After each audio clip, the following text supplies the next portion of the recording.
ଆମର ଓଡ଼ିଶା ଏବଂ ଭାରତ ଉଭୟରେ ନିଶ୍ଚିତ ଭାବରେ କିଛି ବିଶୃଙ୍ଖଳା ରହିବ। ବିରୋଧୀ ଦଳ ମଧ୍ୟ ସେତେବେଳେ ସକ୍ରିୟ ରହିବେ। ଜୟ ଶ୍ରୀ ଜଗନ୍ନାଥ।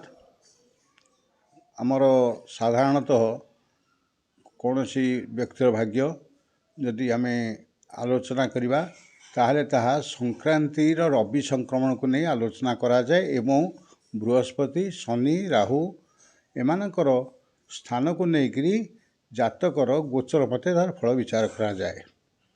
ଏହା ଆମର ମେଷ ଠାରୁ ମୀନ ପର୍ଯ୍ୟନ୍ତ କୁହାଯାଏ। କିନ୍ତୁ ବର୍ତ୍ତମାନ ଯେଉଁ ନୂଆ ବର୍ଷ ଆସୁଛି 2025 ସେ ସମ୍ପର୍କରେ ଯଦି ଆମେ ଆଲୋଚନା କରିବା ତାହେଲେ ଯେଉଁଦିନ ନୂଆବର୍ଷ ପ୍ରବେଶ କରିବ 1/1/2025 ସେଦିନ ମକର ରାଶି ହୋଇଥିବ। ଆମର ଭାରତ ଏବଂ ଓଡ଼ିଶା ଉଭୟଙ୍କ ରାଶି ହେଉଛି କର୍କଟ।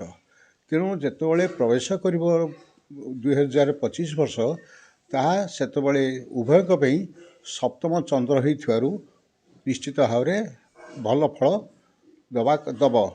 କିନ୍ତୁ ଏହି 2025 ମଧ୍ୟରେ ବୃହସ୍ପତି ବୃଷ ରାଶି ତ୍ୟାଗ କରି ମିଥୁନ ରାଶିକୁ ଯିବେ ଏବଂ ଶନି ମଧ୍ୟ କୁମ୍ଭ ରାଶି ତ୍ୟାଗ କରି ମୀନ ରାଶିକୁ ଯିବେ। ତେଣୁ ବୃହସ୍ପତି ଏବଂ ଶନିଙ୍କ ଚଳନ ପରେ ଯଥାକ୍ରମେ ଓଡ଼ିଶା ଏବଂ ଭାରତର ନବମ ଶନି ଏବଂ ଦ୍ୱାଦଶ ବୃହସ୍ପତି ହୋଇଯିବ। ସେ ଦ୍ୱାଦଶ ବୃହସ୍ପତି ଏବଂ ନବମ ଶନି କେବେ ହେଲେ ଭଲ ଫଳ ଦେଇନଥାନ୍ତି। ନବମ ଶନି ସାଧାରଣତଃ କୁଟୁମ୍ବ ହାନି କରେଇଥାଏ। ତେଣୁ ଯେହେତୁ ଆମର ଭାରତକୁ ଯଦି ଆମେ କୁଟୁମ୍ବ ବୋଲି ଭାବିବା ତାହେଲେ କିଛି ପ୍ରାକୃତିକ ବିପର୍ଯ୍ୟୟ ଘଟିବ, କିଛି ଆଭ୍ୟନ୍ତରୀଣ ବିଶୃଙ୍ଖଳା ଘଟିବ ଏବଂ ଦ୍ୱାଦଶ ବୃହସ୍ପତି ମଧ୍ୟ କେବେ ହେଲେ ଜନ୍ମଜାତକରେ ଶୁଭ ଫଳ ଦେଇନଥାଏ।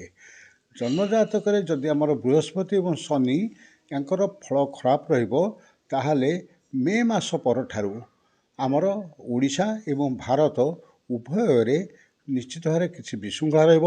ତାହା ସରକାରଙ୍କ ପାଇଁ ବହୁ ସମସ୍ୟା ସୃଷ୍ଟି କରିବ ଏବଂ ସତ କହିବାକୁ ଗଲେ ଲୋକଙ୍କ ଭିତରେ ଅସନ୍ତୋଷ ଭାବ ପ୍ରକାଶ ପାଇବ, ବିଚ୍ଛିନ୍ନତାବାଦୀ ମନୋଭାବ ସୃଷ୍ଟି ହେବ ଏବଂ ଯେଉଁମାନେ ଅଛନ୍ତି ଶତ୍ରୁ ରାଷ୍ଟ୍ର ସେମାନେ ଆମର ଅଧିକ ଶତ୍ରୁତା ଆଚରଣ କରିବେ।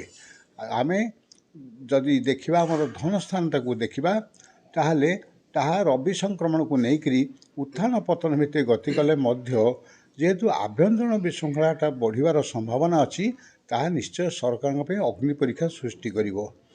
ସେଥିପାଇଁ ଆମକୁ ଏହା ମଧ୍ୟ ନିର୍ଣ୍ଣୟ ନେବାକୁ ପଡ଼ିବ ଯେ ଯଦି ଲୋକଙ୍କ ମନରେ ଧାର୍ମିକ ଭାବନା ରଖାଯାଏ ଏବଂ ଲୋକମାନେ ଯଦି ଧାର୍ମିକ ମନୋବୃତ୍ତିରେ ରହନ୍ତି ଏବଂ ତାହେଲେ ଗ୍ରହ ପ୍ରଭାବ କିଛିଟା କମିଯାଇପାରେ।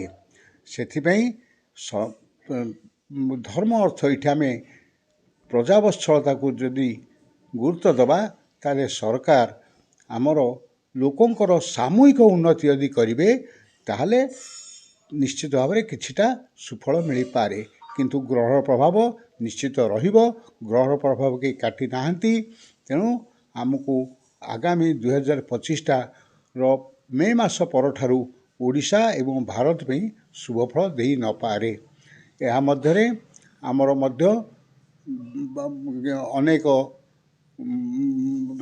ସାମାଜିକ ବିଶୃଙ୍ଖଳା ସହ ରାଜନୈତିକ ବିଶୃଙ୍ଖଳା ମଧ୍ୟ ସୃଷ୍ଟି ହେବ। ସର୍ବୋପରି ମଧ୍ୟ ଅନେକ ରାଜନେତା ଯେଉଁମାନଙ୍କର ଆମର ମୁଖ୍ୟ ରାଜନୀତି ଆମେ ଯାହାକୁ କହୁ ସେମାନଙ୍କ ମଧ୍ୟରୁ କିଛି ଲୋକଙ୍କର ମଧ୍ୟ ଦେହାନ୍ତ ହେବାର ସମ୍ଭାବନା ଅଛି। ଏବଂ ଆହୁରି ଗୋଟିଏ ମୁଖ୍ୟ କଥା ହେଉଛି ବିରୋଧୀ ଦଳ ମଧ୍ୟ ସେତେବେଳେ ସକ୍ରିୟ ରହିବେ। ତେଣୁ ସରକାରଙ୍କର ବିରୋଧୀ ଦଳ ସକ୍ରିୟ ରହିବେ ସିଏ ମଧ୍ୟ ସରକାରଙ୍କୁ ଅନେକ ଅସୁବିଧାରେ ପକାଇବାର ସମ୍ଭାବନା ଅଛି। ତେଣୁ ମୋଟାମୋଟି ଭାବରେ କହିବାକୁ ଗଲେ 2025 ମସିହାଟି ଉଭୟ ଓଡ଼ିଶା ଏବଂ ଭାରତ ସରକାରଙ୍କ ପାଇଁ ନିଶ୍ଚିତ ଭାବରେ କଠୋର ପରୀକ୍ଷାରେ ସମ୍ମୁଖୀନ କରାଇବ। ଜୟ ଶ୍ରୀ ଜଗନ୍ନାଥ।